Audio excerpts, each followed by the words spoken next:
fundamentação bíblica do sacramento do matrimônio. Vamos saudar uma salva de palmas.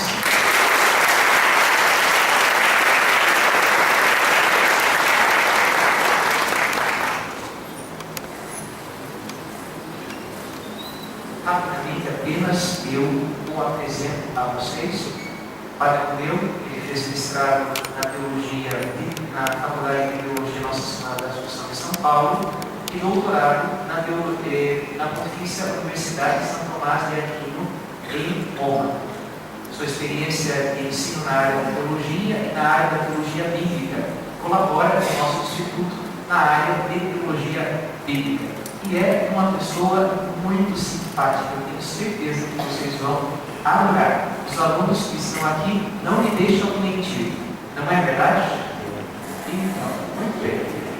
Muito querido dos alunos e com uma experiência muito vasta, muito bonita também, que poderá partilhar conosco. Como é que nós temos em pé? Vamos apenas pedir ao Espírito Santo que nos ajude com a sua graça e nos ilumine para que nós possamos ter uma noite muito frutuosa. Vinde, Espírito Santo, enchei os corações dos vossos fiéis e acendei neles o fogo do vosso amor.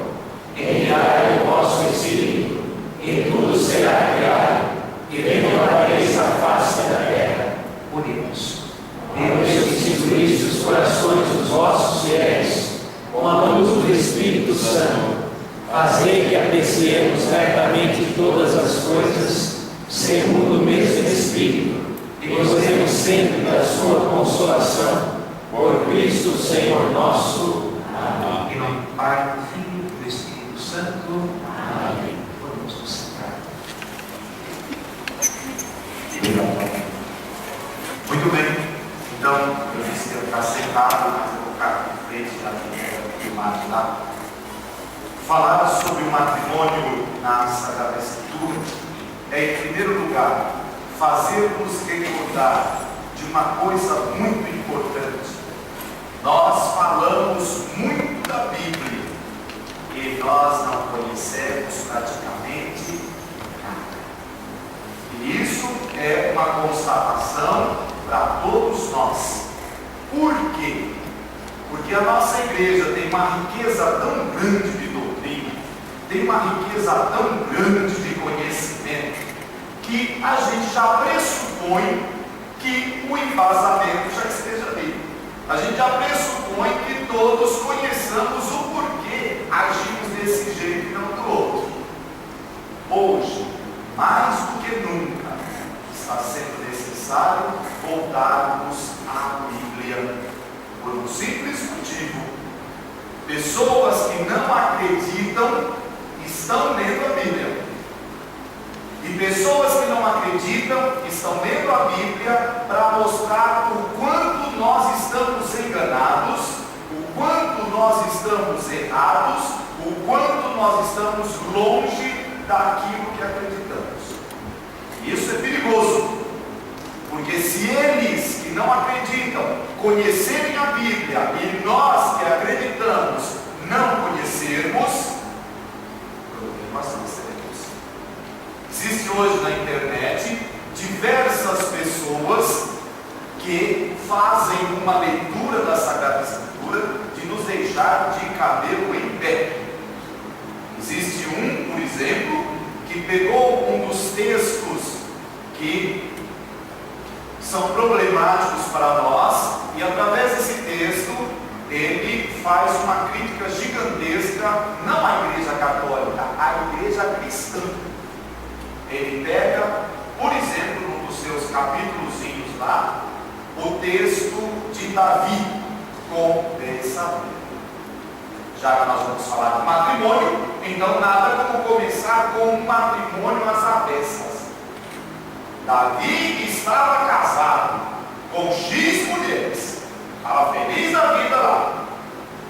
Betsabé estava casada com o seu marido, e o seu marido tinha somente a ela. Esse seu marido é Urias. Urias é general de Davi. Urias vai para a guerra, porque todo rei que é bom faz guerra, e não vai. estava na guerra, Davi e Adonada começam um relacionamento. Logicamente que isso daqui sabemos muito bem os nomes bonitinhos para dar a tudo isso. É adultério, a gente pudesse dizer safadeza e outras coisinhas mais. Eis que desse adultério surge um fruto. Ela engravida. E agora o que fazer? O Davi, que era muito espertinho, manda chamar Urias na guerra. Urias vem.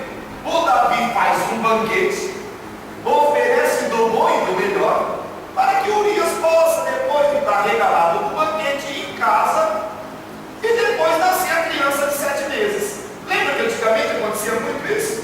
Hoje acabou. Hoje as crianças não nascem mais tanto de 7 meses. Mas lá no tempo das nossas avós, o que tinha de criança que nascia de 7 meses era uma coisa interessante. Só que já nascia toda formadinha, cabelo tudo pronto, estava tudo resolvido. Eram crianças precoces, ou a contagem de tempo estava errada. Acontece que enquanto o Davi não respeita a instituição do matrimônio, enquanto a Betsabeia não respeita a instituição do matrimônio, Urias respeita. E Urias diz: eu não posso ir para casa. Em primeiro lugar, porque hoje eu tenho uma passada a mais, e eu respeito a minha mulher, eu não faria uma coisa dessa com ela. Segundo, porque eu estou em guerra, e se eu estou em guerra, não tem como eu ter momentos íntimos se eu estou num momento difícil. O Davi tenta mais uma vez dissuadi-lo, não consegue, e o Davi toma uma decisão terrível: manda assassinar Urias. Ok?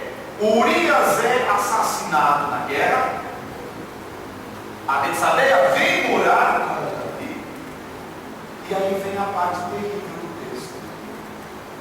Alguém tem que ser punido por esse adultério. Alguém tem que pagar o preço desse erro terrível contra uma instituição divina, porque aquilo que Deus uniu, o homem não pode separar.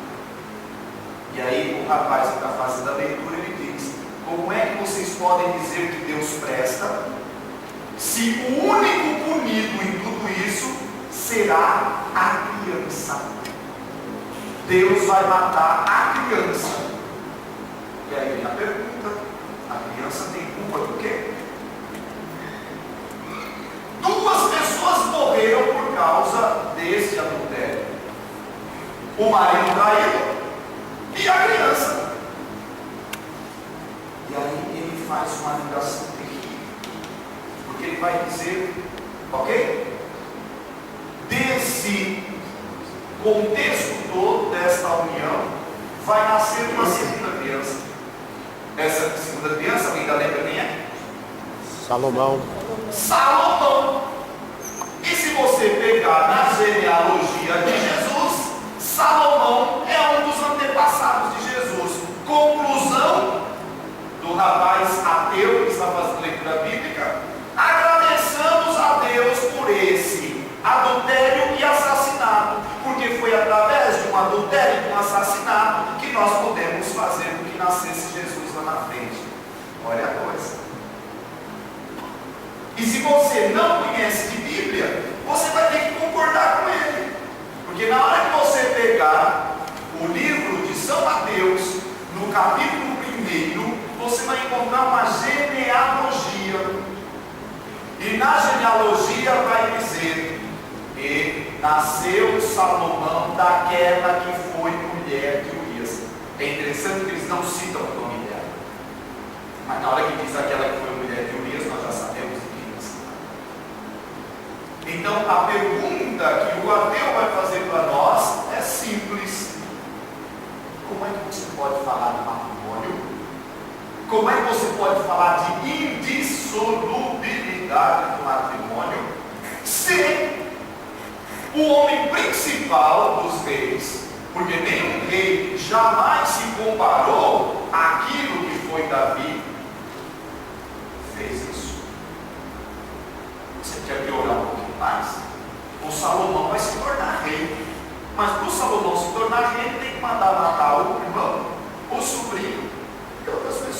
mais. Então, vejam que é aqui que vem a coisa. Então, hoje, mais do que nunca, precisamos conhecer. Já que estamos falando de matrimônio, vou pegar o mesmo rapaz. Ele conta uma segunda historinha. É a historinha de um homem que está morando numa cidade terrível. Deus decide destruir a cidade. E esse homem tem 2 filhas. Uma mulher estava feliz da vida. Eis que chegaram visitantes na sua casa. Os visitantes chegam na sua casa e decidem ficar um tempo ali. E esse homem, que é um homem justo, é um homem bom, acolhe os visitantes na sua casa. Diz o relato bíblico que homens da região vieram até a porta dele, bateram na porta dele e disseram, 2 pontos, abre aspas, traz-nos esses homens para fora, porque queremos abusar deles. Fecha aspas, ponto. Onde é que tem a crítica do ateu? Na frase do homem justo. O homem justo abre a porta da sua casa e diz, homens de Sodoma, não façam mal a esses visitantes que estão aqui em casa. Eu tenho aqui uma filha virgem, façam mal a ela. E ele pergunta, modelo de pai? Então, se você não conhece a Sagrada Escritura, isso está escrito literalmente na Sagrada Escritura, como é que você vai se colocar diante dele? Você vai pensar, dizer, e agora em tudo aquilo que eu acredito? Porque veja, um pai que oferece sua filha virgem para ser deflorada, bonita, pelo menos assim os jovenzinhos não ficam tão preocupados com isso, mas para fazer um algo desse, tá bom? A história poderia terminar aqui, mas não termina. Porque Deus manda lá uma cegueira daqueles homens todos e pune todos eles com cegueira. Maravilha. Deveria acontecer isso nesses dias nossos. Já não teria mais tanto problema. Teríamos mais gente andando com a pegadinha no chão, marcando o lugar, mas a coisa seria complicada. E os homens que estavam visitando a igreja, nós estamos aqui porque a gente veio dizer para você, saia da cidade, a cidade vai ser destruída. Saia você, sua mulher e suas filhas. Única regra. Alguém está vendo qual é a única regra? Não olhe para trás. Ando. Maravilha, está todo mundo saindo. Ah, legal, bom. Caminhando. A mulher toda nada, resolve fazer o quê? Estado de salvo. Mas a história não para por aqui. Porque eles foram morar agora onde? Numa caverna.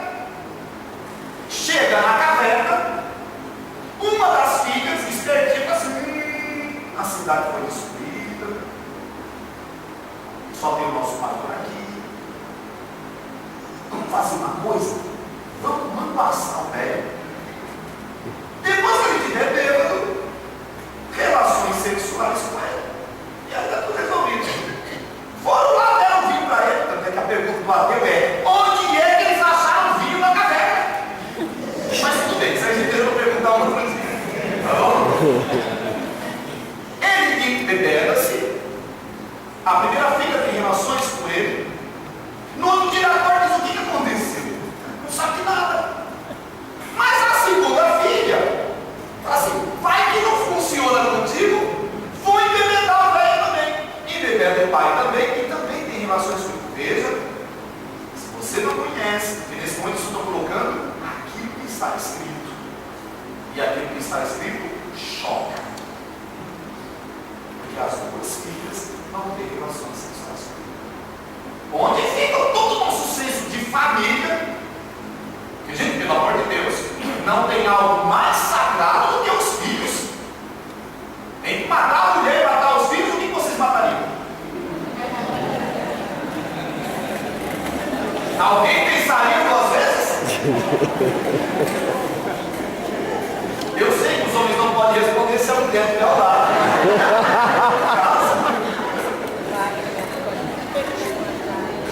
Gente, faz parte do ser humano zelar zelar pela glória. Não adianta. Lógico, se você tem opções, você não mata nenhum dos dois. Mas, em último caso, dificilmente alguém escolheria matar os filhos. Porque os filhos vêm em primeiro lugar. Porque os filhos são mesmo a bênção de Deus. Porque os filhos são mesmo o fruto de tudo aquilo que é a vida junto de Deus. Agora, como é que fica então aqui? Matrimônio, família, terceiro caso, e aí eu paro de chocar vocês e a gente entra para mais uma medicina. O pai da fé. Quem é mesmo o pai da fé que eu lembro? Abraão, homem bom, homem justo, conversa com Deus, mas a mulher não pode ter filhos. Feliz da vida, ela não. A própria Sarai está lá sofrendo porque não pode gerar filhos, mas a Sarai tem uma intuição que, olha, eu achei interessante a intuição dela. Ela chegou para o Abraão e disse: Abraão, meu marido, não posso gerar um filho, vou te dar um presente, vai Agar, é minha escrava, faz um filho com ela, esse filho vai ser meu. Indissolubilidade do matrimônio, monogamia. O homem deixará seu pai, sua mãe, sua casa e se unirá à sua mulher, que serão a sua carne. Mas o Abraão gostou da coisa que a Sara falou, maravilha. Não tinha pensado nisso antes, mas agora vou. Eles geram um filho. Acontece que a escrava, uma vez que teve filhos, começa a demonstrar-se superior à sua patroa. Eu tenho, você não tem. É uma coisa que a gente tem muito. A Sara, como boa mulher que é, mulher santa, chega para o marido e diz: manda embora a mulher e o menino, não quero mais ninguém aqui. Gente, o menino é filho do Abraão. E o Abraão, como homem justo, homem bom, o que ele faz? Lógico que ele vai dizer: não, minha mulher, esse é o meu filho, eu não posso fazer isso com ele, não é isso? Não, o que ele diz é: olha, está aqui a beijar as trouxinhas, pode pegar tudo, tem comida, tem tudo mais, vai embora. E a pobre mulher tem que ir embora. Pergunto de novo: família em primeiro lugar? Então, quando a gente não sabe ler a Sagrada Escritura, ela pode dizer coisas para nós que são terríveis. É verdade que quando a gente começa a entrar mesmo na Sagrada Escritura, nós vamos perceber uma série de coisas. Primeira coisa, que a Sagrada Escritura foi escrita, palavra de Deus em linguagem humana, palavra de Deus em contexto humano, palavra de Deus na mediação dos homens, o que significa dizer, nós temos que perceber como era a família daquela época. Para nós hoje, a poligamia é uma coisa bem estranha. Para eles, não. Parece que o Salomão chegou a ter 2 mulheres, não foi isso? Eram 2 as mulheres do Salomão, não era? 100. 300, tá bom? Pode subir aí, pode subir. 700 mulheres, 300 concubinas e ainda assim aqueles casos que poderiam acontecer mais para cá. Em primeiro lugar, quando a gente começa a ler a Bíblia, a gente começa a perceber que os números não são aquilo que estão lá. Mas isso me deixa muito importante. Então eu quero começar com vocês agora, falando daquilo que é o bom mesmo, com um texto da Sagrada Escritura que nos fala de um sentido bonito que é do matrimônio.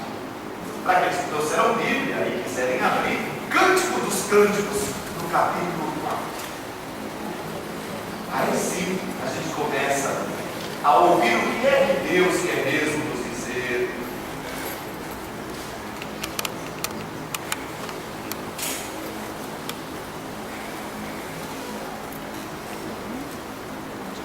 Cântico dos Cânticos, para quem não se lembra, está no meio. Abre no meio da Bíblia, se não encontra ainda. Aí no meio da Bíblia estão os Salmos. Aí você vai um pouquinho para frente e encontra lá Eclesiástico, encontra Provérbios e encontra também o Cântico dos Cânticos. Está mesmo pertinho do meio. Capítulo 4.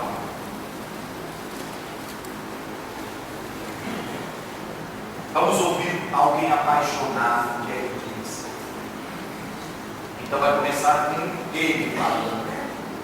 E ele diz assim: como és formosa, minha amada, como és formosa.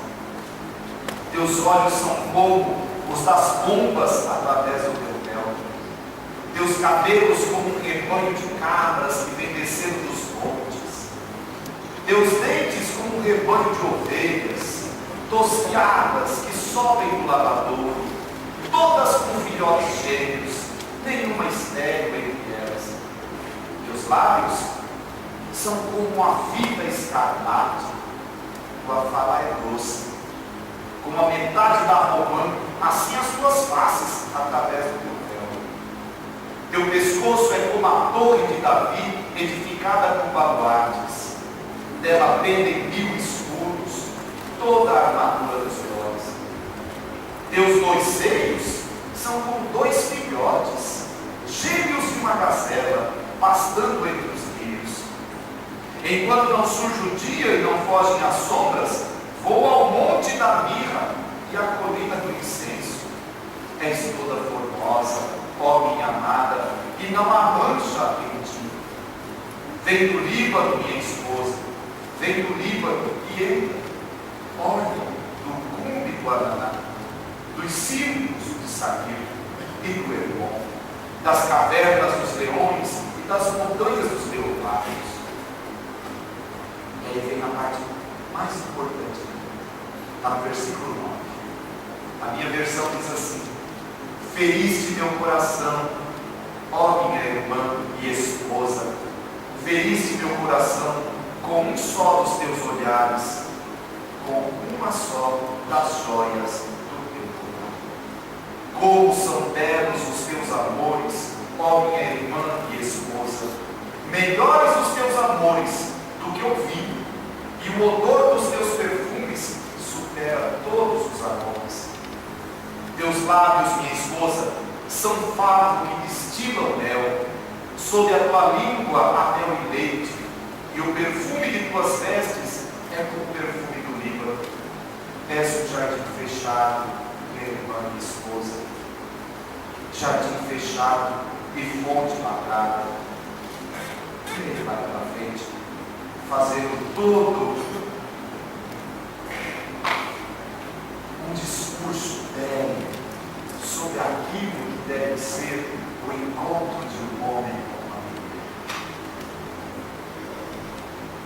É uma pena, mas esse texto, ou melhor até dizendo, esse livro, é pouco conhecido por nós. Ele não é ensinado na catequese, ele não tem normalmente na liturgia, ele não é colocado nos cursos. E é um texto maravilhoso, porque é disso que nós falamos o tempo inteiro, de pessoas que se amam e de tal modo querem viver esse amor que não conseguem mais estar separadas, querem estar unidas. E essa união é tão forte que nem a morte é capaz de superar o amor em si. A morte, para nós cristãos católicos, é capaz de dissolver o laço do matrimônio, mas nunca, jamais é capaz de dissolver o amor de duas pessoas. Se nós não temos isso em mente, todos aqueles textos que eu falei antes se tornam maiores para nós, porque aqueles todos nós ouvimos. Quem é que não conhece a história de Ló? Quem é que não conhece a história de Abraão? Quem é que não conhece a história de Davi? Então as coisas que não são tão bonitas assim, a gente conhece o tempo inteiro, enquanto que as belezas não. Porém, nem tudo é como a gente gostaria de fosse. Nós falamos muito de amor e acabamos de ler um texto de amor. O matrimônio na Sagrada Escritura, ele está condicionado ao seu tempo. está condicionada ao seu lugar físico. Então vamos recordar, estamos falando de 2000 anos ou mais. Isso é do Antigo Testamento, de cerca de 3000 anos. Lá no Oriente Médio, distante de nós, física, temporal, cultural, porque a nossa cultura é diferente, o nosso tempo é outro, e o nosso lugar é outro.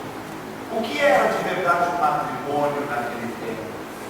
Em primeiro lugar, o matrimônio era uma espécie de compra. Então, vamos dar só uma pequena pincelada naquilo que é a vida de uma mulher.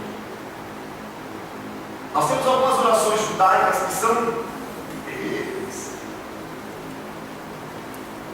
Espero que eles não rezem mais assim, mas houve um tempo em que eles diziam: ó Senhor Deus, Pai do Universo, eu te agradeço por não ter me feito nem escravo, nem mulher, nem camponês.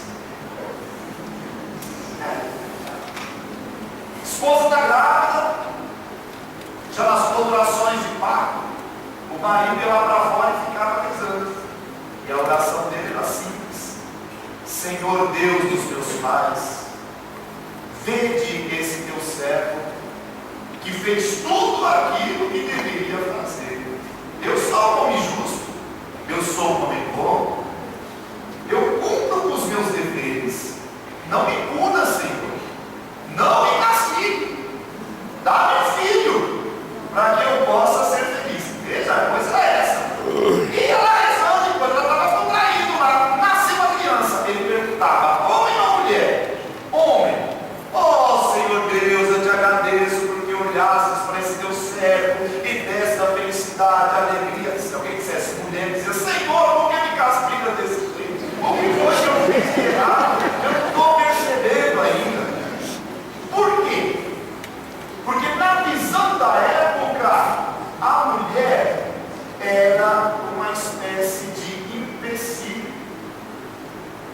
A mulher era só gasto. Era aquele tipo de produto que você vai investir e depois a rentabilidade não é tão grande assim quanto você esperava. Porque para que é que servia uma mulher? Para que serve uma mulher nessa época? Vamos fazer aí, Tá?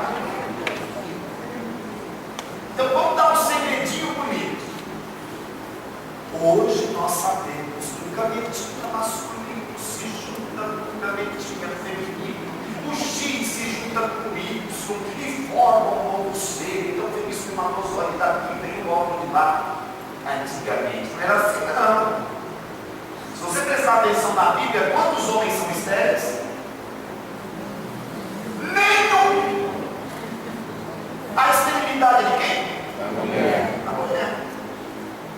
Porque o que é que se olhava? Vamos pensar numa coisa: fisicamente, o homem tem os seus órgãos para fora, a mulher tem os órgãos para dentro.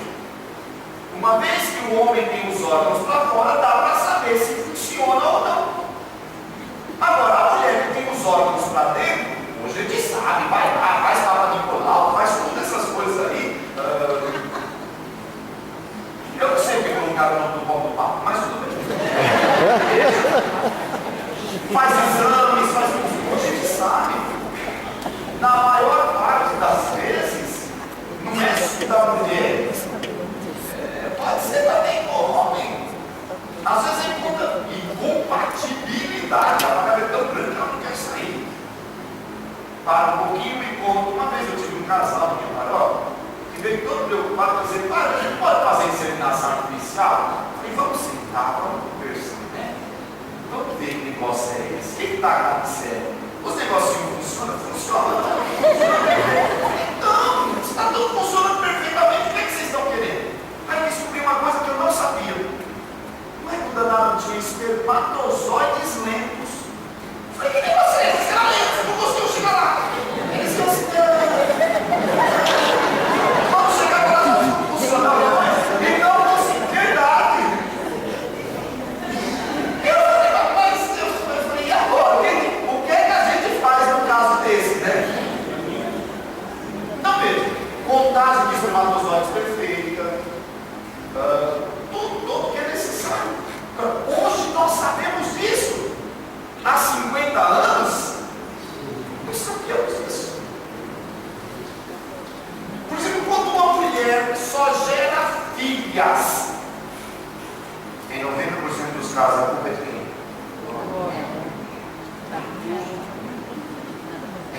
o máximo que mata tudo, que é Y. Sobra só o X. Não, tem que ser mulher, né? Então sua mãe olha, matou todo mundo. Quem é o homem? É o Y ou o X? O homem é o Y. Então ela mata tudo porque é Y mesmo, sobra só o X. Agora veja, isso é um dos casos, na maioria dos casos é isso. Hoje a gente sabe disso. O que é que se pensava na época? Que o homem possuía já em si, a palavra é bonita, se vocês tiverem filhos ou netos, pode colocar o homem, homúnculos, olha que bonito, homúnculos, homenzinhos pequenininhos. Então lá paradinhos, e ele fala assim, tenho que depositar em algum lugar. Não tinha poupança deles. Tem que levar. Já sei, vou arranjar um vaso. Olha o termo, mano. Um vaso. E a mulher era este vaso. Então, no caso, ela é importante, lógico que é. Porque ela é uma incubadeira. E era essa a função dela. Só depois ele descobriu que não, que se não tem a metade dela, não tem nada para se fazer ali. Então, não conseguiu fazer filhos, veja. Abraão e Sara, quem é Esther e Sara. O Eucanã lá com a Ana, quem é? É a Ana. Depois, Zacarias com a Isabel, é a Isabel. O Samuel lá com a mãe do Samuel, quem é? A Ana. O Eucanã. Não sei por que eu voltar com ela. Acho que é porque ela chorava muito. Porque a menina é sempre assim. E quando uma é estéril, a outra é uma coelhinha. Veja o caso da Raquel e da Lia. Conhecemos o caso da Raquel e da Lia? O Jacó se apaixonou pela Lia. O Labão falou, vou capitalizar. Trabalhei muito por essa danada. Quero ganhar alguma coisa. O que ele cobrou do Jacó? 7 anos de serviço. Falou, trabalha 7 anos para mim e ó, leva o produto. Não é que o Jacó aceitou? Trabalhou 7 anos. Dia após dia. Terminou os 7 anos. Tio, mano, é tio. Tio que a pessoa ficou. Como assim? Pronto. Trabalhou a Deus, ganha agora o produto. Pronto. Só que não tinha energia elétrica. E a mulher vinha com véu. A gente acabou de dizer isso. Olha, debaixo do teu véu, São Paulo, tal coisa. Veio com véu, ali. Só os olhinhos de fora. Teve a sua noite de núpcias. Chegou no outro dia. Lia.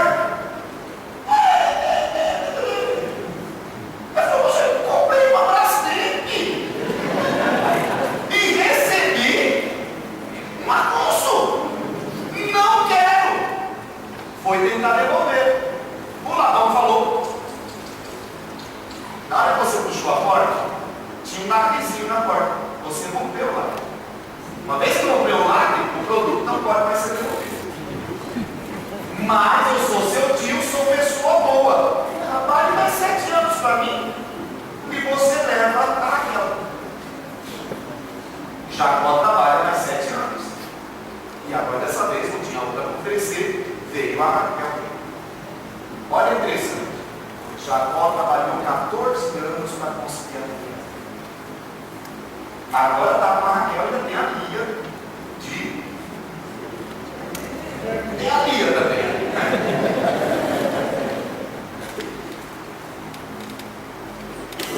O vaso Lia, ou o vaso bom, deve ser vaso lindo, viu? Porque olha, é um filho, 2, 3, 4, sem contar as meninas, porque meninas a gente não conta. Se vocês prestarem atenção na Bíblia, vocês só contam os meninos. E a Raquel?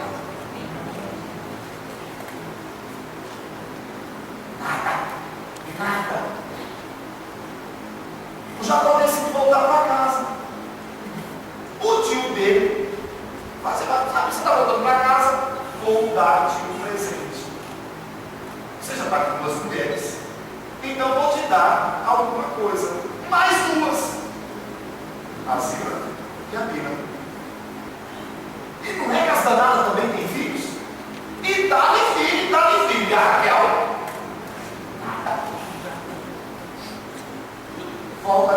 estava dizendo antes, quando a gente fala de matrimônio, na nossa cabeça brasileiros, que é a nossa cultura ocidental, que é a nossa religião cristã, é um homem e uma mulher.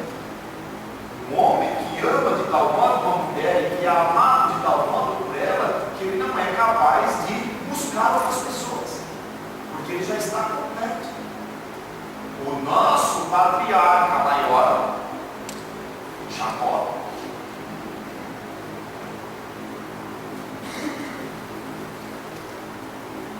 uma coisa assim de Jesus. Então volta para nossas mulheres. Uma vez que a menina nasceu, o pai já fez as orações, não tem mais jeito. Vamos pensar numa coisa. Se nascesse um menino, a mãe ficava impura por um mês. Se nascesse uma menina, a mãe ficava impura 2 meses. Se nascesse um menino, tudo aquilo que ela precisaria fazer para poder retornar era metade daquilo que era uma menina. Então, até mesmo para a mãe, ela gostaria de ter o quê? Você sabe que você não poder sair de casa, não poder ir ao templo, não poder fazer as coisas porque você está impura. Por quê? Porque teve uma. Então, uma vez que a menina nasceu, a mãe já se purificou, aquela coisa toda, foram lá pagar o preço do resgate. Essa menina começa a crescer. Gente, se nós estamos pensando no ser humano como produto, você tem que ser lá no produto o tempo inteiro, porque se o produto for violado, pode ver, a gente vai no shopping, chega lá e diz assim, televisão de 10 mil por 5 mil, só essa, no estado, é até isso que eles escrevem, no estado. Significa dizer, é aquela que foi lá, meteu o dedo, o outro foi lá, mudou de canal muitas vezes, o outro foi lá, deu uma riscada nela, o que significa dizer, você já não consegue mais o preço que ela valia. Então, onde é que estava a valência da mulher? Em ela ser vendida intacta. Logo, o pai não tem muito tempo para ficar com ela em casa. Uma pergunta besta. Com quantos anos deveríamos casar uma menina em Israel? 8 anos. 12? Alguém acha que 12 está bom? 8 anos. 11 e meio. Se chegar no 12 já está perigoso. Então já está ali. Por quê? Porque no 12 já pode começar a ter as primeiras manifestações de mulher. Então aquilo que nós chamamos de menarca. E ali pode já baixar um pouquinho o preço, aquela coisa toda. Então, 11 anos e meio. Ela é vendida. Mas tinha uma coisa legal que a gente deveria aprender e refazer de novo. Comprar, mas não podia levar para casa não. Então vamos pensar como é que funciona o casamento. Olha como um casamento legal. O rapaz acabou de completar 18 anos, ok? 18 anos, uma idade boa, o rapaz casar. Ele diz, pai, o senhor já encontrou alguém? Já vi, já tem a pessoa certa. E nós vamos amanhã à noite lá na casa dos pais dela. Muitas vezes ele nem conhecia a futura esposa. Então, vinha com o pai, a mãe e os outros irmãos, aquela coisa toda. Chegavam lá, era apresentado, olha, José, essa aqui é a Maria, Maria, essa aqui é o José. José tem 18, Maria tem 11 meio, 11, não chega a 12 ainda. Ok? Já se conheceram? Já. Então, fala um pouquinho lá para o canto, que a gente precisa conversar. E os pais sentavam para conversar. O que vocês acham que eles conversavam?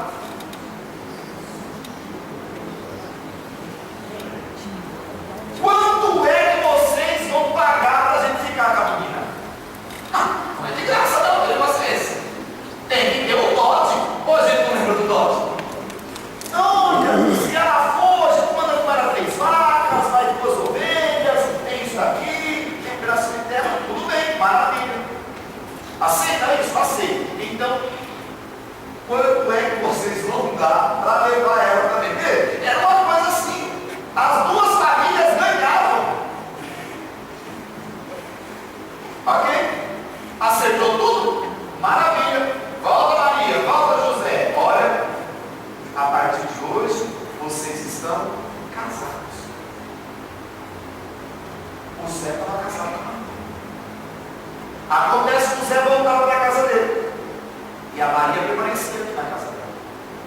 Por quê?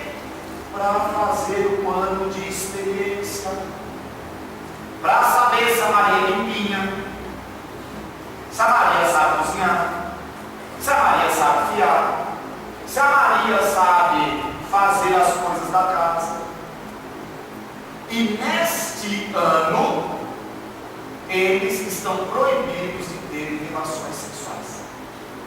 Já estão casados, não são noivos, não. Às vezes dizem que são noivos. Mentira, não são noivos, são casados. Mas não podem ter relações sexuais.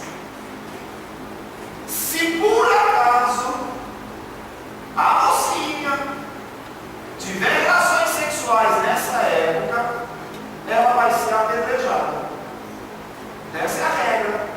Casou, deixou de ser propriedade do pai e agora é propriedade do marido. No caso de Nossa Senhora, nós estamos nessa primeira fase. Porque o que o São José está pensando, eu não vou denunciar, porque se eu denunciar ela vai ser apedrejada. Terminou um ano. Aí vem toda a festa. Os pais agora vão levar a menina na casa do marido. Vem aquele cortejo todo, que eu tenho, depois eu vou deixar com vocês. Acho que pegou alguma coisa de vocês, depois vocês conseguem esse material. Vem toda essa festa, e tem vários textos bíblicos que mostram isso. Quando chegam na casa do marido, a Sagrada Escritura chega a dizer que a festa durava 7 dias. 7 dias de festa. Vale a pena casar. Então a segunda fase do casamento é muito legal. Existe uma palavra bíblica que nós usamos que a Sagrada Escritura não conhece. Intimidade. Já ouviu falar dessa palavra?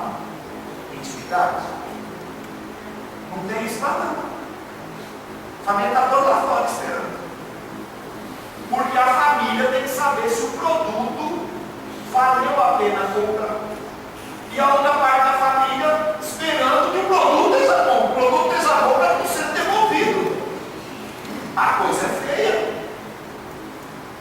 Então, como é que se faz? O bendito do marido, nessa segunda fase, vai pronunciar os votos. Ele vai olhar para ela e vai dizer: agora você é minha mulher. E ela vai olhar para ele e vai dizer: agora você é meu marido. Eu vou contar uma coisa para vocês. Não existe uma palavra para meu marido. Eu só encontrei um texto na Bíblia que tem uma palavra para o marido. Sabe como é que a esposa tem que chamar ele? Meu Senhor. Meu Senhor. É aqui que tá. Esse negócio de marido, tá? É a mulher e o Senhor, e pronto. Ela foi comprada. Então, uma vez que fizeram isso, eles entram para culpar do leito nupcial. E o marido tem que depois pegar o lençol e trazer a prova de que o casamento agora está consumado. Então, um lençol manchado de sangue.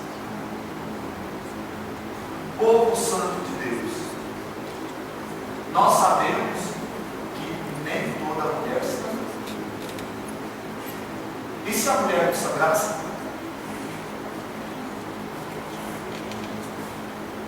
O que é que a família já sabia na hora? Que o material não é bom.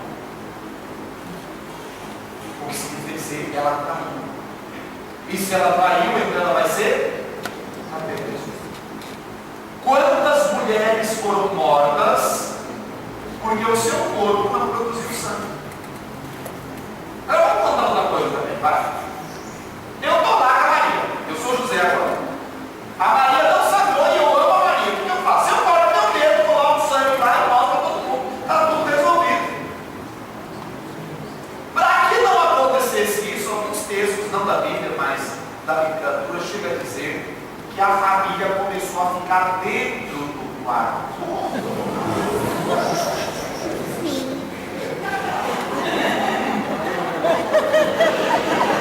Agora veja, gente. Repito, aquilo que nós chamamos de intimidade é uma coisa muito moderna. Porque na Idade Média isso ainda acontecia. Em muitos lugares da Idade Média ainda era assim. dois se casaram. Uma vez que os dois se casaram agora, se ela trair ele, ela não vai mais ser apedrejada. Porque na segunda fase do casamento, o marido ganhou um direito todo especial. Ele agora pode esganar.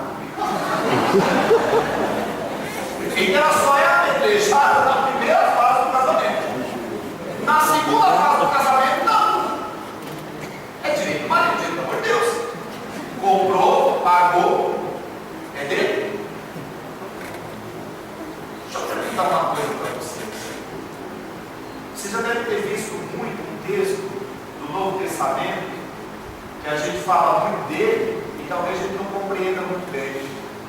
João, no capítulo 8. João, no capítulo 8, tem um texto que talvez agora vocês são capazes de compreender, mas a maioria de nós que lemos a Bíblia não compreendemos. A mulher que foi pega em flagrante adultério. Estava lá Jesus escrevendo no chão.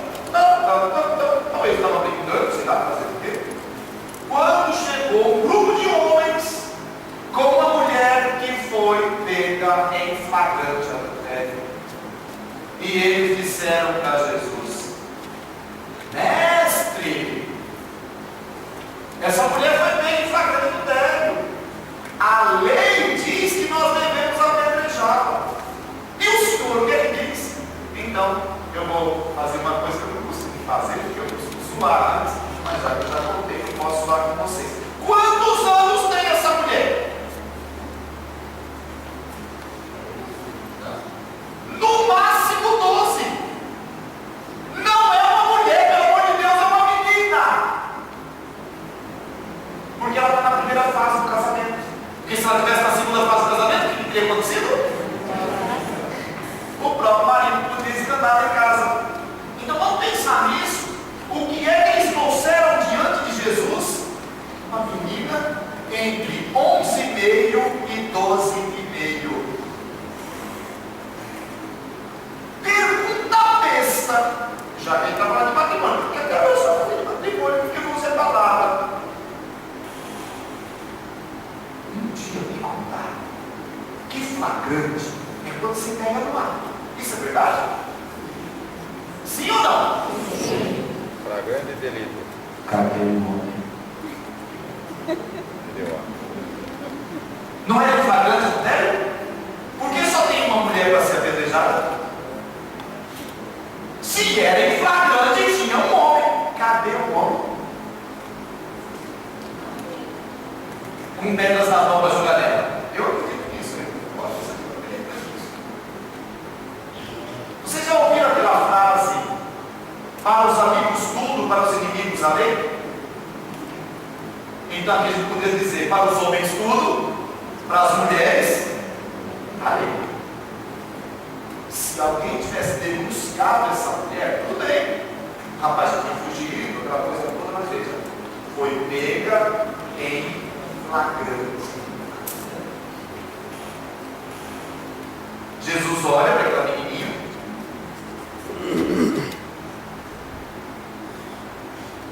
Olha de novo no chão. E continua escrevendo. E eles insistem. Cadê? O senhor vai dar uma resposta ou não vai? Ele dá uma resposta. Ele faz eu falar. Quem de vocês é que vai pegar? E aí vem um erro de tradução. Todo mundo conhece que atire a primeira pedra. Que atire a pedra por primeiro. A primeira pedra era uma pedra de cerca de 10 quilos, que era para esmagar mesmo a pessoa. Depois os outros jogariam pedras somente para fazer o rito. O resto é rito.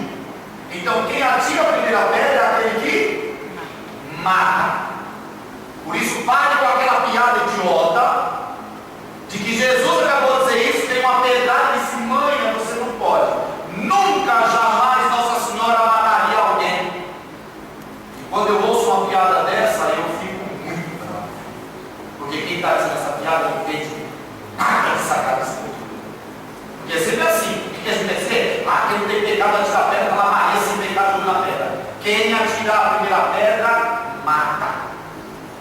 próxima armada de alguém. Cuidado. Cuidado quando você coloca coisas que não são próprias, nem de Nossa Senhora, nem de Jesus, nem dos outros.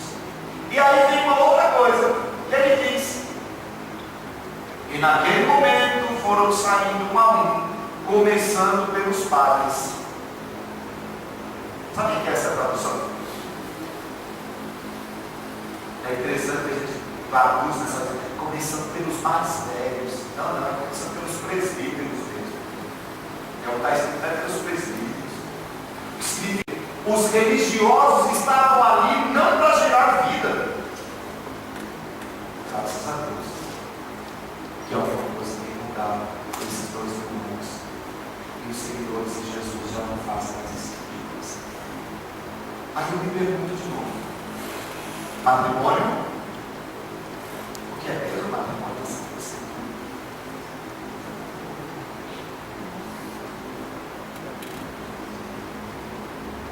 Nós temos até 700 anos antes da vinda de Jesus Cristo regras que não se aplicam mais.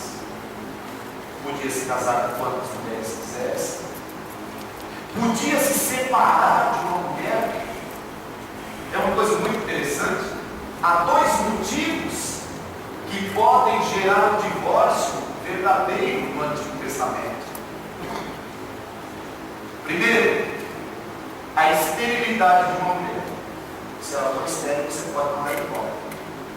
Segundo, uma doença grave. Se ela tivesse uma doença grave, se ela está com uma doença grave, é ali que ela está precisando mais ficar em casa. E se ela está estéril, é ali que ela precisava ficar mais em casa. Mas os rabinos tinham dado essas duas regras. Depois foi proibido. Porém, lá por volta do ano 500 a.C., o povo queria se refazer com o povo. E houve uma coisa que até hoje me deixa de cabelo em pé. Esdras voltou e Esdras propôs que todo aquele que tivesse casado com uma estrangeira, que mandasse embora a mulher, os filhos e tudo mais. E foi cumprido. Se você quiser procurar depois, você vai. Esdras, capítulos 9 e 10. E aí eu preciso dizer o porquê disso. Porque se a gente não entender o porquê disso, mais uma vez nós vamos dizer assim: é a Bíblia, como é que ela faz uma coisa dessa? O povo de Deus se constitui num país pequeno, pobre, com um povo que não tem tantas condições assim, e com um povo que precisa se manter unido, caso contrário é destruído. Então tudo aquilo que vinha de fora era perigoso. Se você pega a história do povo de Deus, os grandes problemas vinham quando o rei casava com uma mulher estrangeira, porque ela trazia junto consigo os seus deuses, e ao trazer os seus deuses, ela começava as divisões. Basta lembrar o fato lá do profeta Elias, que tem que enfrentar uma rainha. Alguém ainda lembra que rainha que é?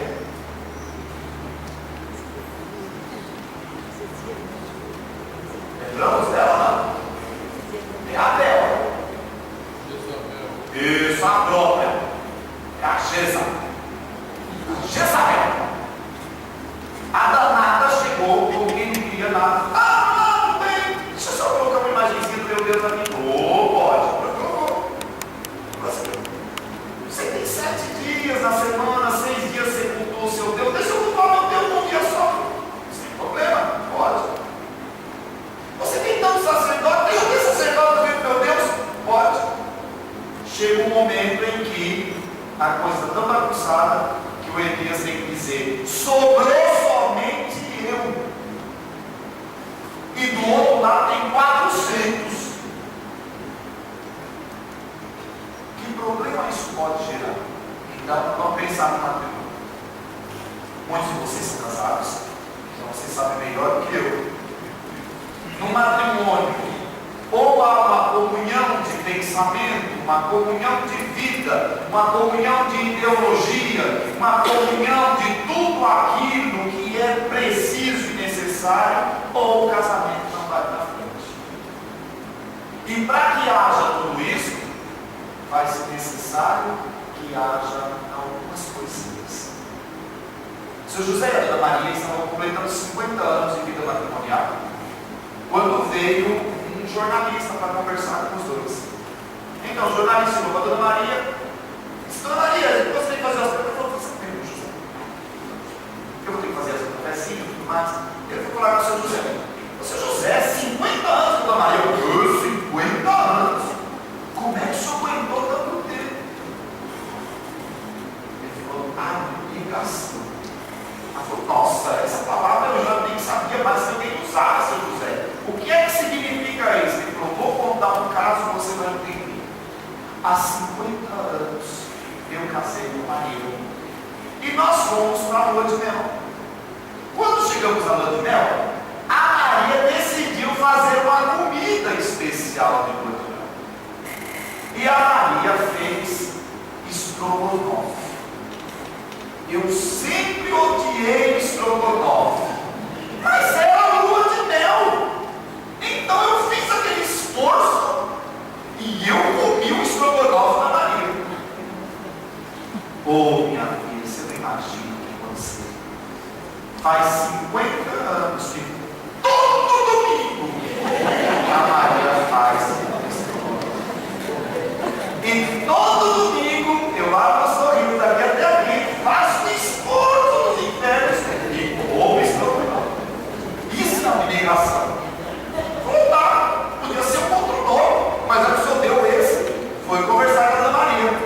Dona Maria, 50 anos casada com o Sr. José, como é que você aguentou tanto tempo? Ela falou: minha filha, foi fácil. Não, abnegação.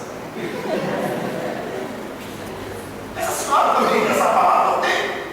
Então, por quê? Eu vou contar um caso. Há 50 anos, quando a gente casou, não tinha esse negócio de muito dinheiro.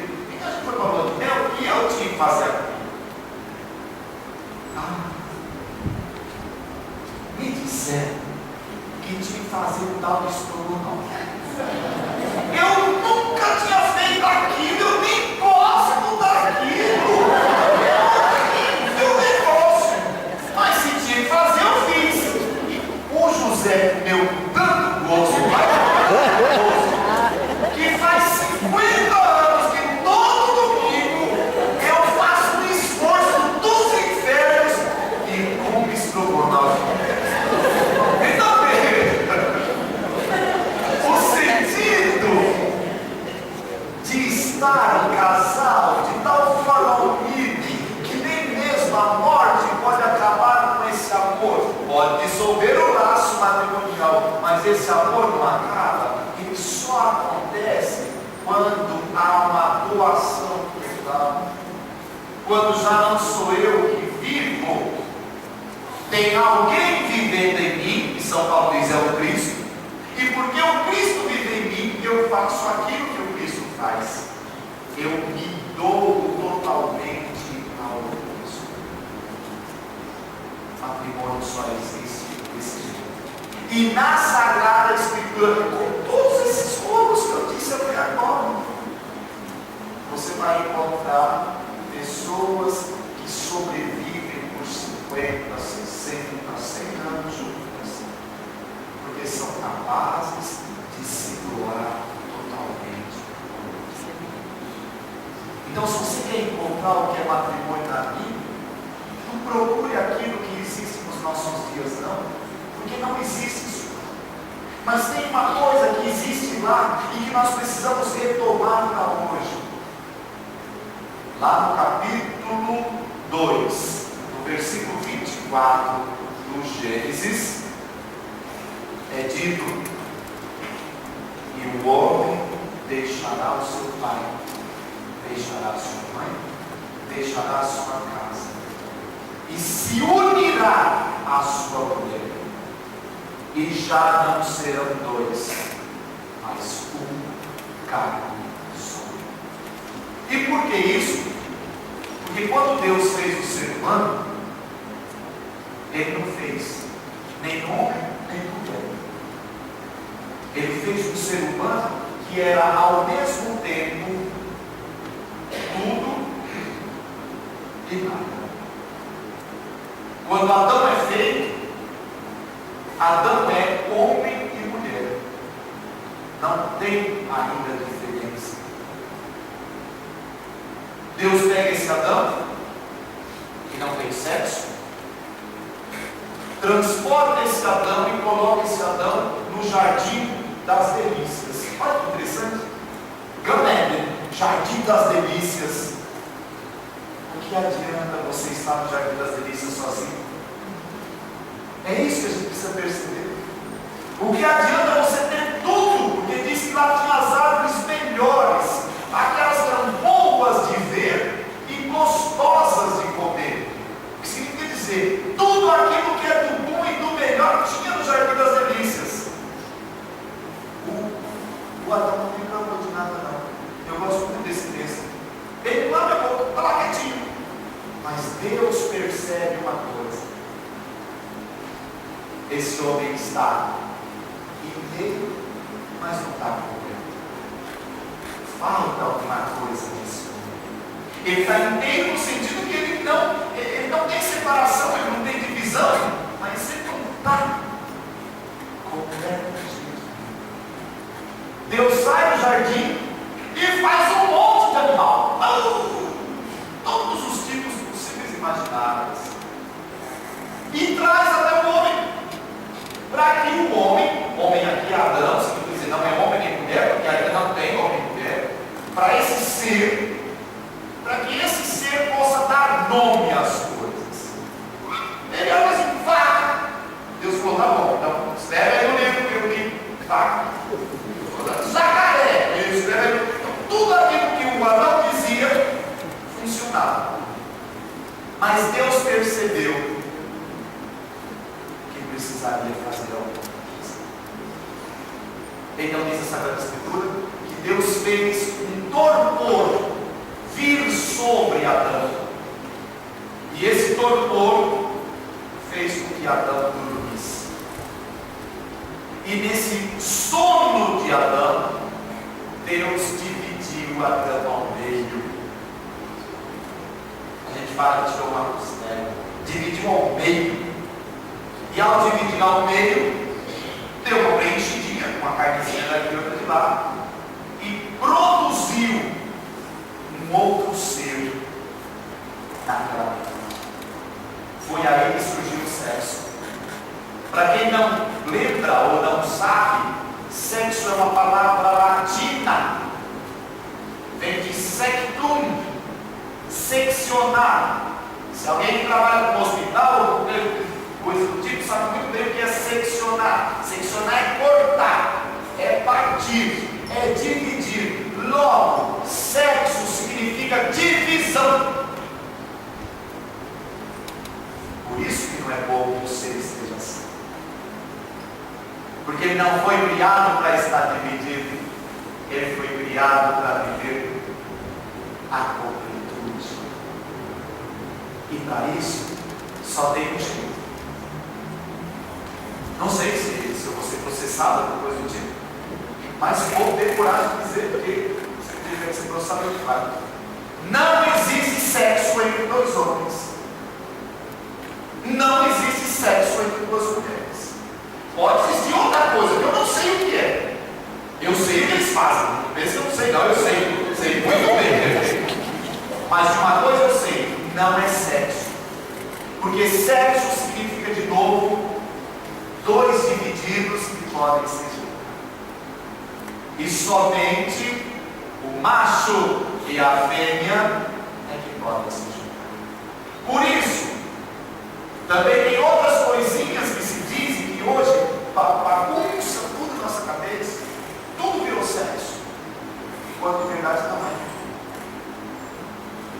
Sexo é quando a parte genital se une à parte genital. E quem tiver ouvido está ouvindo que você.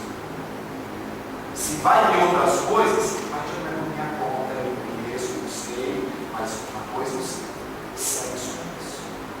Porque foi isso que Deus fez.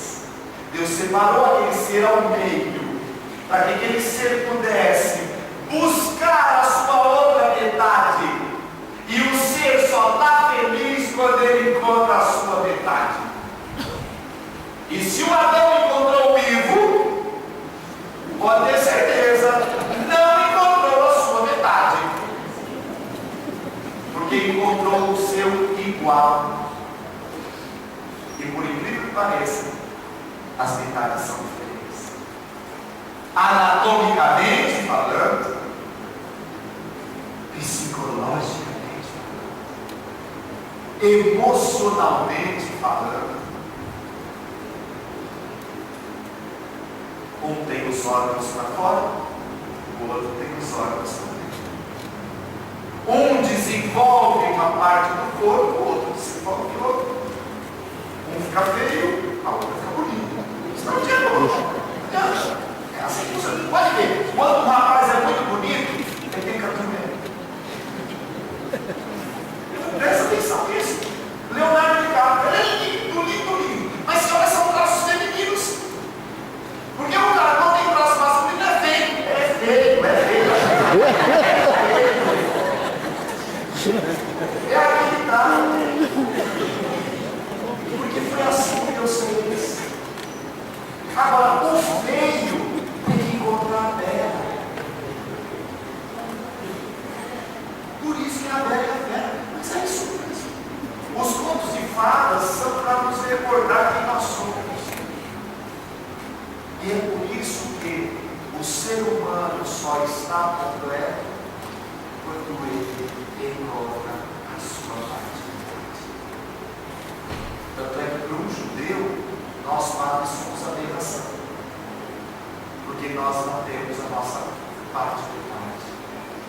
Mas para o grupo judeu já teve Jesus, e a textura um pouquinho anterior a ele, sempre houve grupos de homens que se tornaram uma palavra bonita, nazir.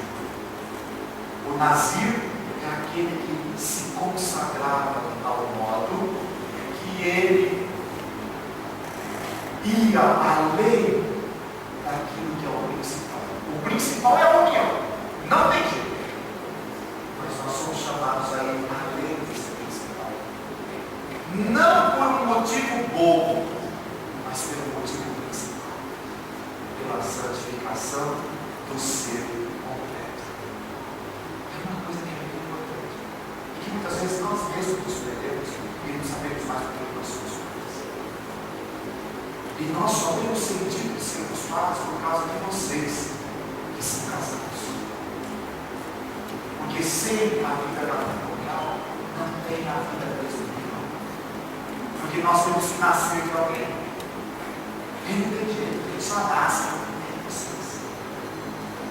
Agora, alguém precisa ser o diferente para poder fazer o que você faz. Sagrada Escritura é isso. Sagrada Escritura é você participar de uma festa de casamento. Eu vou participar da festa de casamento com vocês, aí sim a gente pode abrir. João 2, dos versículos 1 a 11. Pobre do texto, tão destruído, tão sofrido, porque é um texto dos mais belos. O dia em que um homem vai virar para uma mulher e vai dizer: agora você é minha mulher. E uma mulher vai virar para um homem e vai dizer: agora você é o meu marido ou o meu senhor. Aí ela pode chamar como ela quiser. E o texto começa dizendo: houve uma festa no terceiro dia. E se é uma festa no terceiro dia, todo cristão católico sabe que o terceiro dia é o dia da ressurreição. Porque no terceiro dia Jesus ressuscitou. Então essa festa não é uma festa qualquer, é uma festa da vida que vem para suplantar a morte. E aí diz uma coisa interessante: a mãe de Jesus estava presente. E aí continua dizendo: Jesus foi convidado. Ah, que legal! A mãe dele não foi convidada, porque ela já faz parte da festa. Isso é interessante. Ele foi convidado, ela estava na festa. E aí vem as nossas traduções, são uma maravilha. Eu sempre digo para os meus alunos: não confie na sua Bíblia, tenha pelo menos 3, leia pelo menos em 3 Bíblias diferentes. Você vai ver que uma diz uma coisa, a outra diz outra, a outra diz outra. Porque tem uma frase italiana que é muito bonita, que diz assim: tradutore, tradutore. Ou seja, todo traidor é um tradutor. E se quiser eu digo o contrário: tradutore, tradutore. Todo tradutor é um traidor também. Por quê? Porque não tem como você trazer da outra língua para essa. Então vamos continuar o texto, diz assim: faltando vinho. Aí a Bíblia de vocês diz: vinho para faltar. Não é vinho para faltar, não é faltando. E faltando porque nunca teve. Nunca teve vinho naquela festa. Era uma festa chata. Terrível. Todo mundo lá e sem vinho. No entanto, não é que faltava vinho para todo mundo, não. A mãe de Jesus estava com o pão cheio. Peraí, comigo. Assim, ó.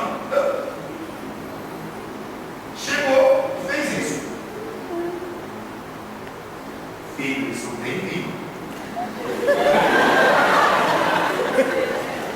E Jesus, que estava do outro lado,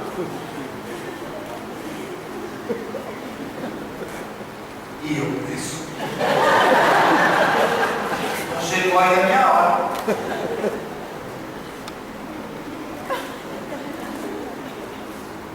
Façam tudo que ele nos disser. Isso é um texto. Porque o vinho nunca pode ter faltado para Nossa Senhora. Porque o vinho é a festa, é a alegria, a vida plena. E Maria Santíssima nunca viveu fora da vida plena. Então para ela não faltava vinho. E a Bíblia, no original, diz isso: eles não têm vinho. Não é eles já não têm vinho, como diz a Bíblia de vocês, não. Eles não têm, porque eles nunca tiveram. Eles sempre se enganaram, porque eles pensaram que o casamento era outra coisa, porque eles não entenderam nada. Estavam ali 6 tábuas para a purificação dos judeus. O que é a purificação? Eu chego e eu me lavo. Agora, para eu me lavar, essas tábuas têm que ter o que dentro? Água. Vamos ver o que Jesus vai dizer. Jesus diz assim: encham a talha de água. Como assim? Eu só mando alguém encher quando a coisa está o quê? Dá para perceber que aqui a coisa é muito mais séria. E é por isso que os casamentos se acabam. Se acabam não porque acabou o vinho, porque não tem vinho. E o vinho só pode vir daquele que já tem. Então Jesus diz: encham. E aqui vem a chave de leitura. O responsável pela festa, ou seja, o sumo sacerdote, vai dizer: todo homem dá primeiro o vinho bom, e depois que os convidados estão embriagados, dá o vinho ruim. Então vou repetir de novo: todo. Ele não disse alguns, ele não disse a maioria, ele disse todos. E aí ele continua dizendo: você deixou o vinho bom até agora. Se deixou o vinho bom até agora, o que tinha antes? Não, o vinho ruim só pode vir depois. Todo homem primeiro dá o vinho bom, e quando já estão embriagados, dá o vinho ruim. Se você deixou o vinho bom até agora, então até agora não tinha nada. Nada. E aí diz: ele não sabia que estava vindo o vinho. Acho que ele não sabia. Ele não era seguidor de Jesus Cristo,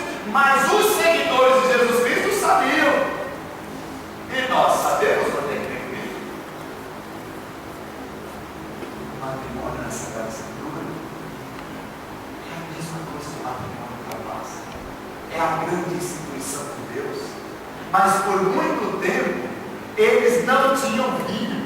Então eles não compreendiam direito. Eles vendiam filhas, eles faziam divórcio, eles casavam 300 vezes, eles faziam um raio que o parta. Por que eles faziam tudo isso?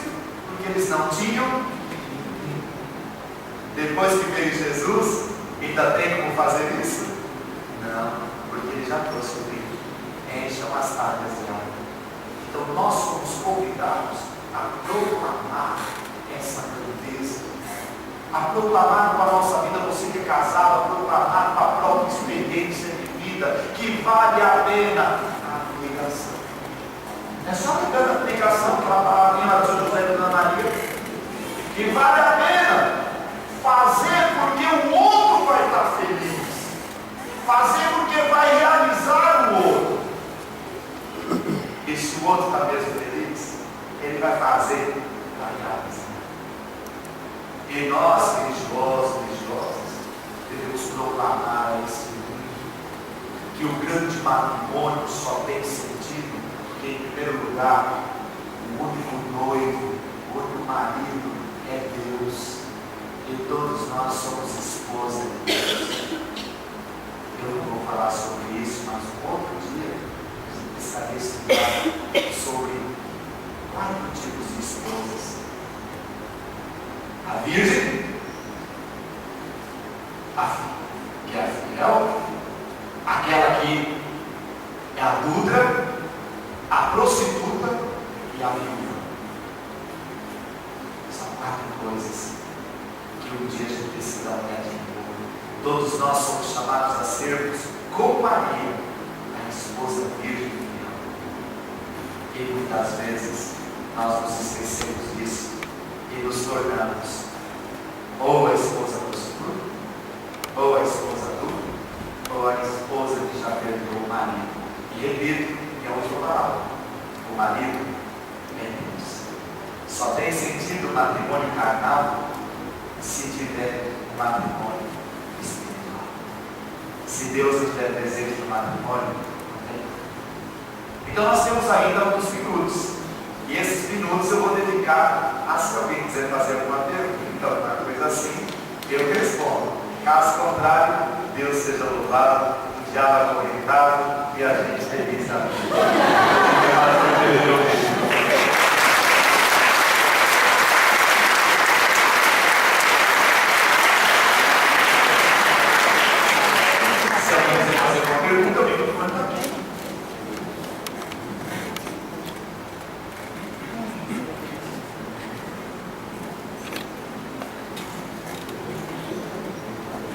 Acho que eu assustei vocês.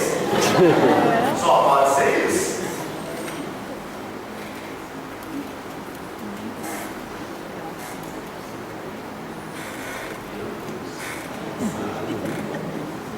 Então, enquanto vocês pensam, em português existe um livro muito bom. É uma pena que ele está fora de catálogo, mas ainda pode ser encontrado nos sebos.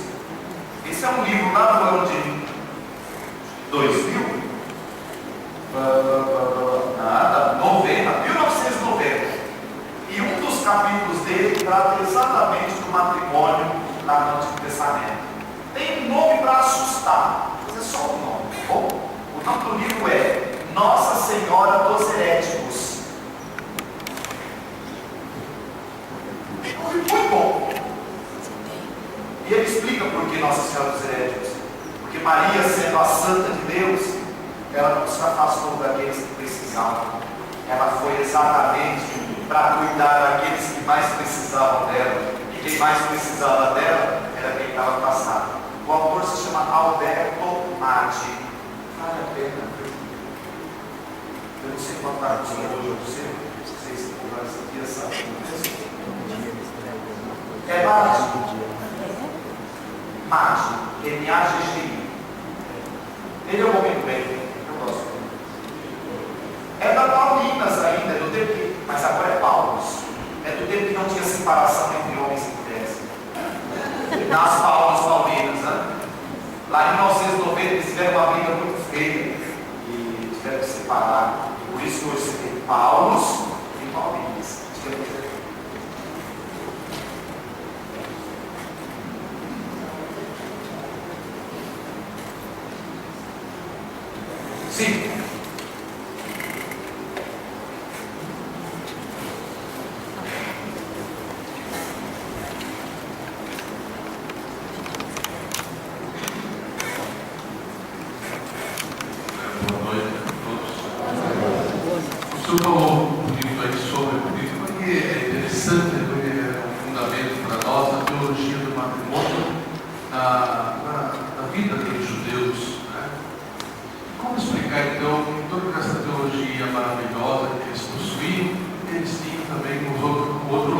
pastor também apontou, das falhas, dos pecados gravíssimos. Como entender isso? Deus se revelou de muitos modos. Nesses últimos tempos Ele se revelou através do seu Filho. O que significa dizer que o povo que assumiu a revelação de Deus não conseguiu apreender tudo de início, como nós também não conseguimos. A gente escuta 1000 coisas e guarda 2, e se guardar 2 já está bom demais. Então o que acontece? Esse é um povo que viveu sempre uma crise. A crise que nós vivemos hoje é a mesma que eles viviam. Como fazer a vontade de Deus estando num mundo que é contrário a Deus? Como ser fiel a toda uma teologia da aliança, de um Deus que quer nos esposar, de tal modo viver conosco, fazermos do seu povo e estarmos grudados em pessoas que vivem totalmente diferente disso. Muitas vezes entrou na história do povo de Deus coisas terríveis, como por exemplo, quando eles começaram a matar os próprios filhos, sendo o primeiro, só o primeiro filho, fazendo oferendas a Moloque. Então, pegava o primeiro filho, colocava numa grelha e assava o primeiro filho, querendo agradar a algum Deus. Sendo que o nosso Deus disse desde o início: eu sou o Deus da vida, eu sou o Deus que liberta, eu sou o Deus que salva. Lembra-te que eu tirei você do Egito, da casa da escravidão. Então o que começa a acontecer? Na história do povo de Deus, seja do Antigo, seja do Novo, que significa dizer nós também, nós estamos nessa tensão, que como nós sabemos na teologia, é falado do já e ainda não. Já estamos no reino de Deus e ainda não tomamos posse dele. Já temos uma coisa linda e maravilhosa e ao mesmo tempo as tentações das práticas dos outros. Olha, faz a gente ficar de olho grande, porque o muçulmano pode ter 5 esposas e eu não posso. E nem pensar por que é que ele pode ser feliz ou não, não, o que a gente quer saber é porque ele pode ter 5 esposas ou não. Ou então, por que é que não. Esse é um tipo de coisa que quer queira, quer não, nos faz, eu vou chamar, como Paulo chamava, seres divididos. Não mais a divisão boa que Deus fez, mas o ser dividido, como Paulo chegou ao ponto de dizer: eu faço o mal que não quero e não faço o bem que eu quero. Nós, cristãos católicos, estamos passando por uma crise muito grande da vida matrimonial, porque hoje doar-se não é fácil, mais do que antes, porque nós já desde pequenininho aprendemos agora que é a nossa felicidade, é o nosso jeito, somos nós e o outro, se quiser que se encaixe naquilo que a gente está querendo, e se não se encaixar, opa, vamos para lá. Então o povo de Deus, na sua história de já cerca de 4.000 anos, caminhou de tal modo que foi encontrando caminhos para a salvação. Nós temos um texto pequenininho, que pode ser que nos ajude a isso, que é a teologia do matrimônio. A teologia do matrimônio, seja dele, seja nosso, pode ser encontrada no livro de Provérbios, capítulo 18, versículo 22. Provérbios 18, 22. Provérbios está ali perto dos Salmos, está perto dos Cânticos. 18, no versículo 22. E ele diz assim: quem encontra uma boa esposa, encontra a felicidade e alcançou a benevolência de Deus.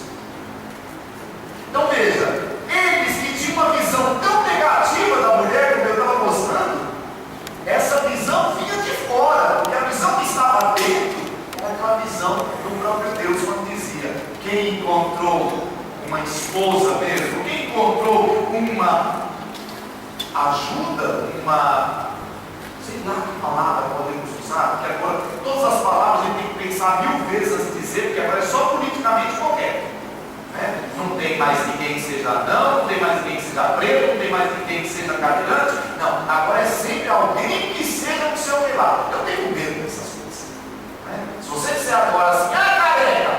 na Bíblia também é assim. Deixa eu até parar um pouquinho. Diz que um dia o Elias estava subindo no lugar. Feliz a vida, e um grupo de crianças começou a gritar. Careca! E ele era careca mesmo. Ele ficou bravo. Chamou 2 ursas, as ursas vieram matar as crianças lá. Então não me chame de careca, eu posso chamar as ursas de careca. Então veja, quem encontrou uma esposa, quer dizer, quem encontrou a sua metade, a sua tampa, encontrou a graça de Deus. Então cada vez que alguém encontra a sua metade, o resto é resto. Quando você encontra a mesma metade, pode faltar dinheiro, pode faltar saúde, pode faltar tudo. Por isso que na nossa teologia de matrimônio, no dia em que a gente está celebrando o encontro dos dois, a coisa que um diz para o outro é: eu te dou isso, amar-te e respeitar-te. Na alegria, na tristeza, na saúde e na doença. Todos os dias de nossas vidas. Agora veja, quando é que isso é verdade? Quando eu deixo Deus entrar na minha vida. Então a mesma coisa no pensamento. Onde entrava Deus, olha o texto do Provérbios 18, 22. Quem encontrou uma esposa, encontrou a graça de Deus. Quando não tinha isso, matavam, crucificavam, faziam tudo isso. Mas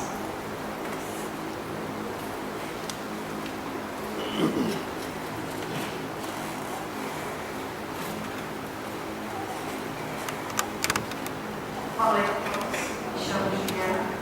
Eu queria saber a sua opinião sobre 2 coisas. Primeiro, sobre a mulher contemporânea, aquela que busca trabalhar fora, estudar, e isso, quando a partida acaba prejudicando um pouco a presença dela em casa, para cuidar do marido, fazer uma comida, uma casa, etc. Que muitos julgam ser a função da mulher. E também, junto a isso, a opção da mulher contemporânea, e eu passei a ser o status marido também, de não ter filhos, justamente para conseguir uma carreira de sucesso e tal. Obrigado pela pergunta, eu sou do mal. Então eu vou dizer, o que eu acredito mesmo? Quando a mulher saiu para trabalhar fora, o diabo tomou conta de casa. Então eu estou dizendo que a mulher não deve trabalhar fora, não. Nunca proclamei isso em lugar nenhum. Mas nós temos um grande problema que a gente não sabe resolver. Se a mulher tinha o papel de cuidar dos filhos e agora não está em casa, quem é que tem o papel de cuidar dos filhos? Porque esse é o grande problema.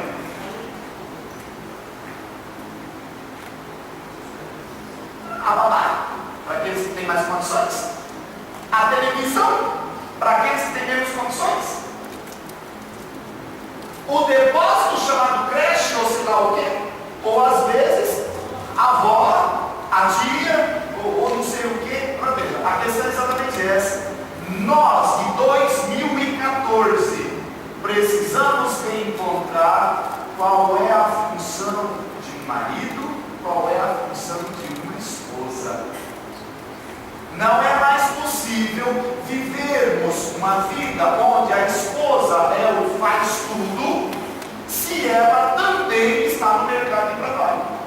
Porque ela não faz tudo, porque o seu mercado de trabalho é em casa. Então não é que ela não trabalhava, ela trabalhava em casa. Agora ela faz jornada dupla, porque ela trabalha fora e trabalha em casa. Eu já dei aula para pivetinhos de 10 anos, e os meus mais terríveis eram aqueles que os pais eram muito ricos. Eu tinha um que quando a gente ia passear, eu só dizia assim, tem prédio do meu pai, que era tudo verdade mesmo, era. Só que faltava uma coisa na vida dele. O pai fazia doutorado na USP, a mãe fazia o seu que lá na Unicamp, e ele os via assim uma vez por semana, uma vez a cada 15 dias. Ou seja, tem alguma coisa errada nisso. Por outro lado, nós hoje estamos vivendo um culto ao corpo. O peito cai. Quem já teve filho sabe, o peito cai, não tem jeito, gente. Pelo amor de Deus. Não é a mesma coisa, não tem aquele negócio de falar os franceses, não. É da vida da pessoa. Então, o que muita gente está fazendo? Ou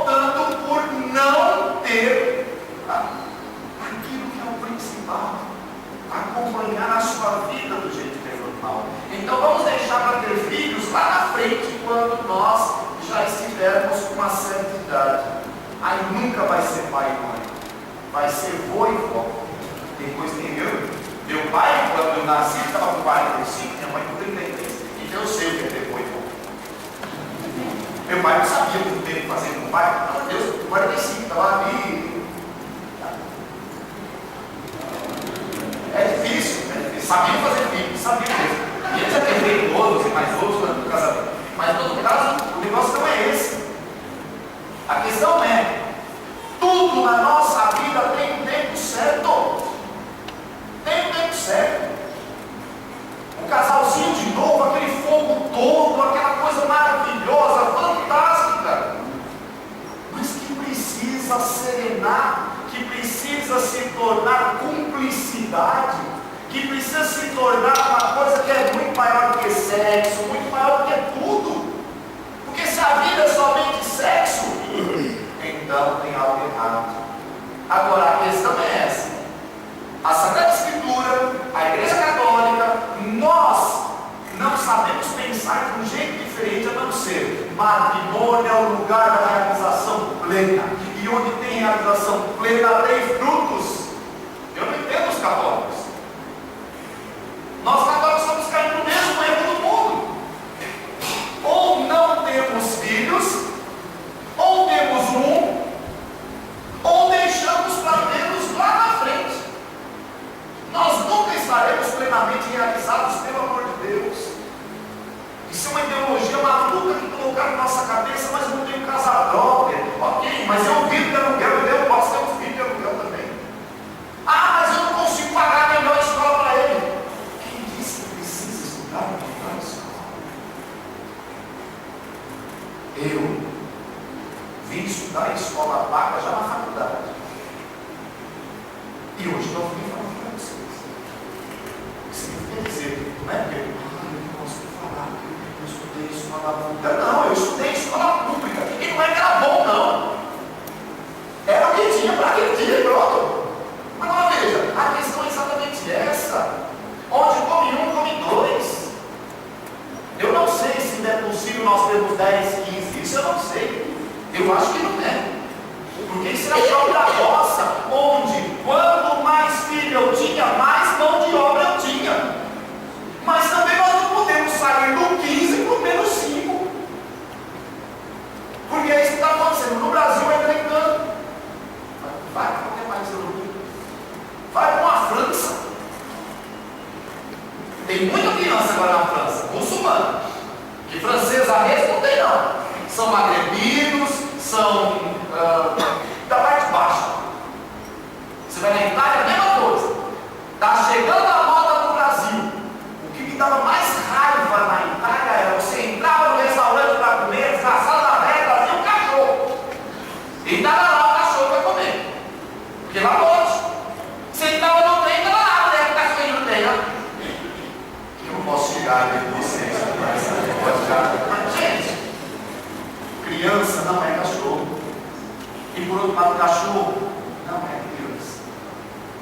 Porque há uma necessidade biológica do ser humano de ter uma prova. Só que nós estamos transferindo isso. Hoje, esses poodle vai para cá, Yorkshires e companhia limitada, que visão do inferno, né? Os cachorros frescos, todos os cachorros, ou um cachorro chato. Minha mãe tem um danado de um poodle. Minha mãe tem um poodle e uma pastora. A pastora é desse tamanho. Se chegar na pastoração, ela não sabe ainda feita vida. O poodle não. É chato demais. Por outro lado, o que você gasta hoje com esses desgraçados desses cachorros? Porque você não quer também o de raça indefinida. O que você quer é o show-show. O que o show-show tem? A língua roxa. Pinta a língua do seu cachorro. Então, a questão que a gente é. O ser humano, ele só se realiza, eu repito o que eu já disse antes, quando ele encontra a sua metade. Agora, quando ele encontra a sua metade, uma metade entra na outra. quando duas metades se completam, Davi tem que saber uma coisa. A não ser que, sei lá, tem espermatozoide lento, aí são os 500, aí foi a natureza que deixou. Mas se não for isso, pelo amor de Deus, precisa ter um filho. Precisa. É lógico que criança tem um problema muito sério, dura muito. Não, 14 anos ele morre. E se for grande, dura 8, 9 anos. Criança, ó, 40, 50, às vezes até mais tempo. Mas essa é a graça. Então, hoje a mulher, como você chamou, contemporânea, ela tem que se redescobrir como mulher. E o que é que faz a felicidade de uma mulher? Parece que uma das grandes felicidades de uma mulher é ela tornar-se mãe. Agora, para ela tornar-se mãe, ela tem que perder alguma coisa. Não dá para ter tudo. Ou você tem a carreira, ou você está correndo atrás da vegetada para chegar. Não tem outro jeito. Agora, gente, o que adianta termos milhares ou milhões e no final da vida termos somente remorsos de não termos vivido? Porque é isso que está acontecendo. Nós temos mais condições do que tiveram nossos pais, do que tiveram nossos avós. Ninguém teve tantas condições quanto nós. Nós somos capazes de conversar com o mundo inteiro, nós somos capazes de viajar com o mundo inteiro, nós somos capazes de fazer tudo. E, no entanto, eles eram mais felizes do que nós. Porque nós temos muito a perder e eles não tinham nada a perder. Quanto mais a perder você tem, pior é a sua vida. E é interessante isso. Nós vamos nos apegando. Então por que eu não posso ter 3 filhos? Porque se eu ter 3 filhos eu não vou conseguir dar uma boa educação para eles. Aí você põe na melhor escola e ele se torna cheirador de cocaína. Não é só o pobre não, viu? Porque ele pode pagar LSD. Ele pode pagar Ox. Já não, a moda é Ox. Vocês devem já ter chegado. Se o cara não chegou, eu posso conversar com você.